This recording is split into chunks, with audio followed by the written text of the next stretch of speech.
The Earth as an ecosystem is changing, attributable in great part to the effects of globalization and humans.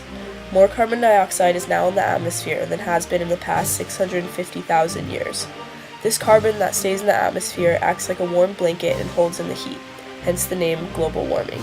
The massive ice sheets in the Arctic are melting at alarming rates and is causing our oceans to rise. This is important because most of the world's population lives on or near the coast. Ocean levels will rise at an estimated 6 feet over the next 100 years or sooner. This rise will cause massive devastation and economic catastrophe to population centers worldwide. The United States, with only 4% of the world's population, is responsible for 22% of the world's greenhouse gas emissions. If Americans as a whole do not start to cut back on their carbon footprint, the world as we know it will change in an irreversible and devastating way.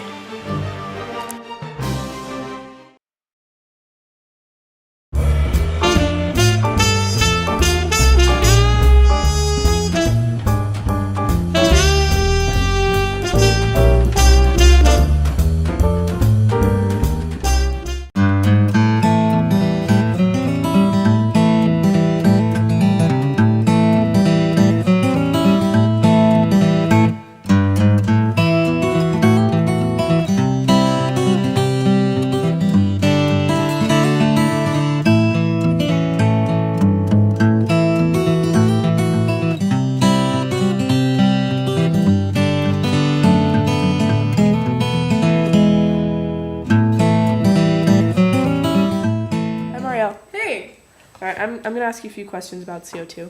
Okay. And global warming. So how familiar are you with CO2 and its effects on the atmosphere?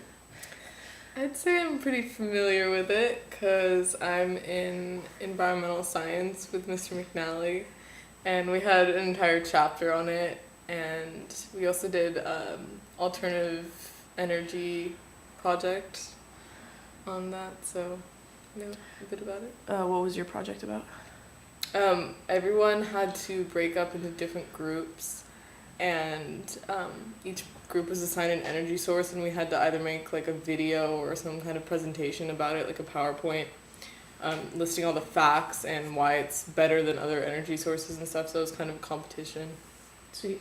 So after doing your research and projects, which do you think is the best alternative energy source? I had to go with my group's energy source because we did wind, and I found that it was really cost efficient and had very, very few negative environmental impacts, and was the most energy efficient. So in your research, what did you find out was the biggest causes of CO2? Well, we found out about that more while we were reading the chapter and the presentation or the PowerPoints that Mr. McNally gave us, and the biggest ones come from industry as well as like personal consumption with cars and electricity and heating. Nice. Do you know your carbon footprint? No. we calculated it once in class, but I don't remember it. It was pretty big, but... And you use like 3 worlds. Yeah. Okay. Do you think that schools should be required to teach about global warming? Yeah, I think it's important because it's becoming a super big issue, and I was watching a documentary in environmental science today that said if we don't cut down our CO2 emissions by 80% in 2050, we're screwed, so yeah, it's important. Yeah, I agree. Okay, thank you, Maya. Yeah.